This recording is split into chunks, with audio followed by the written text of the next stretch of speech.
is Nerd Radio. That's cool. I'm taking it back. What are you, nuts?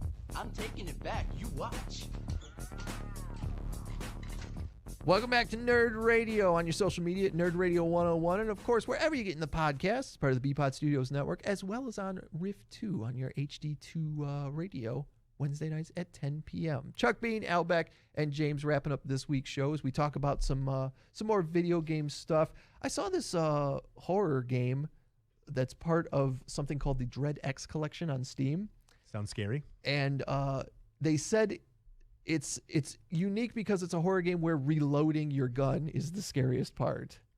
How is the reloading your gun the scary part? Because it takes place in olden times. So you have a musket, so it's a single shot gun. Oh, gosh. And you have to, with the mouse, you have to like pull the hammer back, open up the gun, take the thing out, put another one in, put this back. Like so you're taking time doing all this while you're being, run after by zombies or whatever.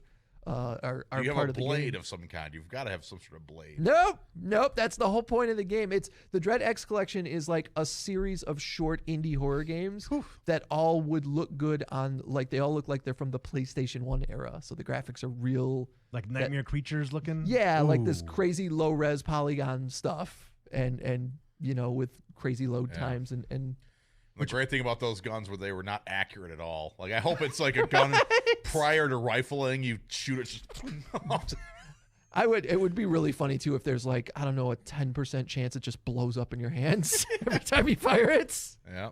I would hate this game. Like, I can't even shoot the monster. My gun just blows up in my hands and kills me. Yeah. If I finally ever get it reloaded, it just blows up right in between my fingers. Oh, my God. Can you imagine playing, like, zombies with that? Oh, like Call of Duty zombies with a musket? You need two players, one to keep just constantly repairing or whatever. Yeah, you have to stand there and repair. I'm reloading. Start repairing. You have to be even better about the fact that, like, okay, I'm going to fire, and then while I'm reloading, you got to take over and fire at the same thing I fired at, and so on and so forth. Yeah. A lot of that in that Space Dwarfs game I play. Really? You were making fun of me last week for Wow. Deep Rock Galactic. I saw an ad on my Facebook too for like Xbox Game Pass, and that was one of the games that they were advertising as part They're of hearing it. you talk about it. Don't think it's a popular game or something. It's just your No, just your algorithm people are hearing you playing talk it. It's about really good. I bet it is. You don't know Zombie Space Dwarves. too, James, knowing that you've dipped your toe into PC gaming now, that you don't know how hard it is for me to just like recommend things every time I see you. It's like, have you tried this? You can recommend You them. gotta try this. You gotta see this game. It's so good. Recommend them. That doesn't mean I'll have time to download it. Right. That's my safety net. I'm too lazy to do anything. All right, so Twitch streamers are having a problem with, according to this article on Kotaku, it's no secret Twitch has a problem with view bots, which are fake viewers that are artificially inflating streamer numbers. So they've been cracking down on them, on view bots in a big way. And Are you going to tell me Ninja only has like 500 followers? Apparently it is costing people who are some of the top Twitch streamers almost upwards to half of their followers. Whoa, half. Yeah, there's some people, let's see here. There's I'm going to go check my numbers. Right. Twitch fans have been marveling at the blow Twitch megastar Felix XQC Lengel suffered. He got a loss of 2.6 million followers in the past few days. He still has 5.5 million, but that's a pretty big drop off. Soda Poppin'. Over a mil, huh? Chance Morris. He lost. He went from 6.5 million followers to 3.3. Wow, how is it 3 million bots following a channel, man? I got nothing, man. But it's the kind of thing I've heard that the same thing goes into like followers on Twitter or Instagram to get verified. Like there's services you can buy followers. To get your number to where it needs to be, so they'll verify you. And it's always disheartening to hear that, even in the Twitch community, that like some people are buying a couple hundred followers here and a couple hundred followers there so they can get their numbers up to the thing. Affiliate or whatever, to get partnered or whatever. Right. But I feel like they do, like in terms of getting partnered, I feel like they do vet their streamers, their partnered streamers. Yeah. Because I think, just knowing from what Andy Green has told me from Dave and Chuck the Freak, when he was trying to get partnered, like they actually watch your stream, they actually talk to you, like, hey, here's what we recommend you do and stuff. So there's a lot that goes into being partner. But I guess there was nothing that really went into becoming an affiliate. And once you become affiliate, that's when the big bucks start. That's when the money starts rolling in. Yeah. And finally, I've got this, once again, an article from Kotaku. They've got a podcast where they talk to different game developers, and they talk to the original developers for Diablo, which is probably the genesis of the shooter-looter franchise that you see in, like, Borderlands and all this stuff where, like, you're constantly opening up boxes to get loot, cooler and better stuff. And they've got the color system where, like, a green is a uncommon and a blue is a rare and all that stuff. And Gold is legendary. Right. They were asking him about how that basically came to be. And one of the guys said that when they set out to make Diablo, it was all about the loot. Like at the time, if you played a fantasy game, you would create your character and they would put you in this big elaborate story. And it was all about the story. And with Diablo, they were literally trying to make a fantasy version of a slot machine. Really? That like every time you would get a piece of loot, it was like cranking that slot machine to see if you got something cool. And that was fascinating to think that that's how they approached the game and genre. And then it, eventually turned into the thing where we have loot boxes now, and like the government's trying to figure out, is this gambling? Yes, do we need to regulate this? Maybe. And they were, I think this is a very strong argument for yes, it is. Right from the genesis of the idea, they were going for that push button, get cookie mentality. Right, yeah. There's Love a cookie right now. Cookies are good. Cookies do sound really good. Why did you do this to me, Chuck?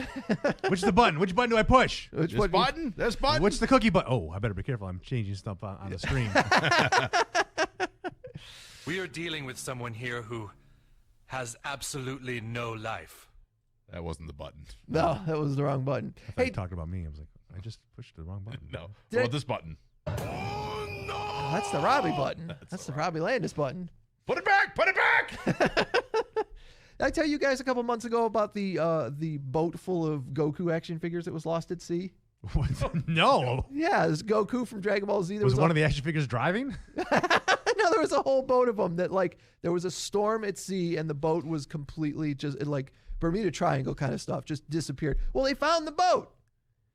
Tell me, it was in some sort of mythical realm that Goku originated from? No, it got blown off course, and they found it. And was it a sailboat? No. Got blown off course. They have a GPS?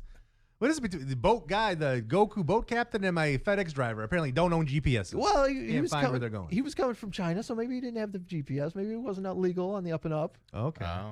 With these Goku figures. But they found the boat, and all the rare Dragon Ball Z Gokus are still there, and they're all fine. Yeah, Thank goodness. What about the crew? Are they okay? I don't give a crap about the Gokus. I don't care about the crew. What How's about my the action human figures? life? Yeah. They disappeared. The figures ran into trouble in late November 2020 when a storm caused the cargo ship to roll and lose several containers. Okay, so the container with the Gokus is what was lost.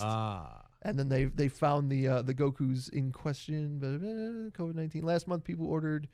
Other figures received an update telling them Bandai had been in contact with the authority to find the status of the cargo.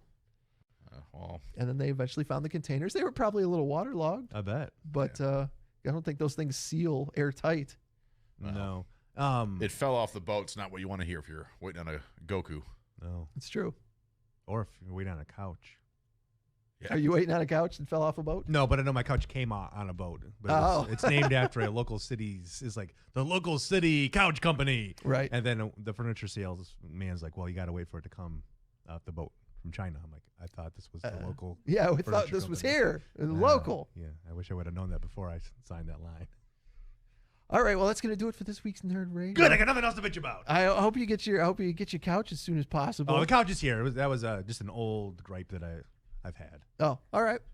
Well, you can, of course, check us out on social media. You can download the podcast every Friday morning, WRAF.com, or wherever you're getting your podcast. And we'll be back on Checkpoint XP's Twitch stream next Wednesday to talk about some more nerd stuff. Hey, everybody, enjoy the last episode of Falcon and Winter Soldier. Oh, we're on the last episode already? This Friday is the last episode of Falcon and Winter Soldier. And then we'll wait a month, and then we'll get the Loki show. You guys all caught up yet? No. Okay. I tried watching the episode. I fell off the Falcon and Winter Soldier boat, much like the Goku action figures, and instantly fell asleep. Yeah, So, well, I believe I am caught up, but this is definitely a show that I put on, and I'll be on my phone. Yeah, that's what you said last week. Yeah, You're not super into it. not. All right. Well, we'll talk to you guys next week. Have a great one. I'm in a difficult situation here. I mean, after all, we're nerds. This Transformer is cool. See you later, nerds. Damn it! You're stupid, guys. I'm sorry, but it is. I have spoken.